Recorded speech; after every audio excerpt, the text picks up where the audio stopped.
Padri adalah perang yang melibatkan kaum Padri dan kaum adat. Perang ini berlangsung sejak 1803 hingga 1838. Pada awalnya perang Padri hanyalah perang yang melibatkan antar saudara, namun berlanjut hingga melawan kolonial Belanda. Perang Padri bermula karena perbedaan prinsip mengenai pandangan antara kaum Padri dan kaum adat. Juga karena adanya perbedaan pandangan mengenai kebiasaan di kerajaan Pangaruyung antara Islam dan adat. Hal ini bermula karena kedatangan 3 orang haji dari Mekah pada tahun 1803, yakni Haji Miskin, Haji Sumani, dan Haji Bioba, yang menginginkan penerapan Islam secara sempurna kepada masyarakat Minangkabau. Kaum Padri melakukan berbagai cara untuk mengajak masyarakat adat meninggalkan perbuatan yang melanggar syariat Islam.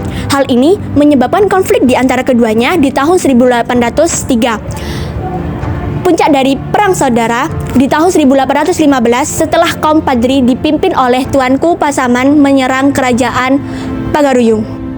Terdesaknya kaum adat membuat kaum adat meminta bantuan kepada kolonel Belanda pada tahun 1821. Pada tanggal 4 Maret 1822, Belanda berhasil memukul mundur kaum Padri dari kerajaan Pagaruyung. Setelah berhasil mengalahkan kaum Padri, Belanda dan kaum adat mendirikan benteng pertahanannya di Batu Sangkar yang bernama Van Fort den Kavler, sedangkan kaum adat memusatkan kekuatannya di Luntai. Pada tanggal 10 Juni tahun 1822, pasukan Belanda melakukan pergerakan di Tanjung Alam dihadang oleh pasukan kaum Padri. Namun, pasukan Belanda mampu mengalahkannya. Pada tanggal 14 Agustus tahun 1822, pemimpin pasukan Belanda, Kapten Govinet, terluka parah di pertempuran Baso dan dinyatakan meninggal dunia pada tahun 1822. Pada tanggal 15 November 1852, perjanjian Masang disepakati antara Belanda dan kaum Padri yang dipimpin oleh Tuanku Imam Bonjol. Lalu, setelah berakhirnya perang Diponegoro di Jawa, mengembalikan kekuatan Belanda untuk menundukkan kaum Padri. Pada tanggal 11 Januari tahun 1833, kaum adat dan kaum Padri bersatu padu untuk menyerang pertahanan Belanda di Fort de Kock, Bukit Tinggi. Belanda yang menyadari keadaan telah berubah kemudian mengeluarkan plakat panjang yang berisi tentang pernyataan bahwasanya Belanda ke Minangkabau tidak untuk menguasai negeri tersebut, melainkan untuk berdagang dan menjaga keamanan. Namun, perlahan demi perlahan, Belanda menyusup dan pada tahun 1837, Tuanku Imam Bonjol berhasil ditangkap.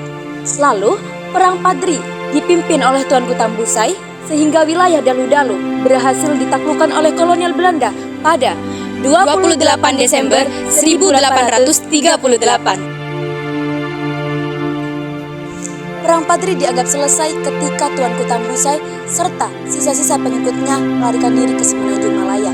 Dan pada akhirnya, kerajaan Pagaruyung menjadi wilayah kekuasaan kolonial Belanda.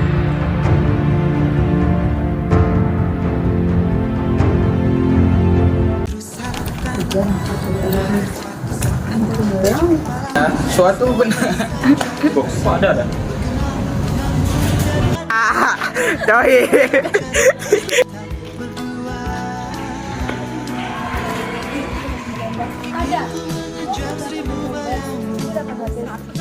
Haji Miskin, Haji Sumani, dan Haji Bioba, yang menginginkan penerapan Islam secara sempurna kepada masyarakat. Cak dari Pagaruyung. Kau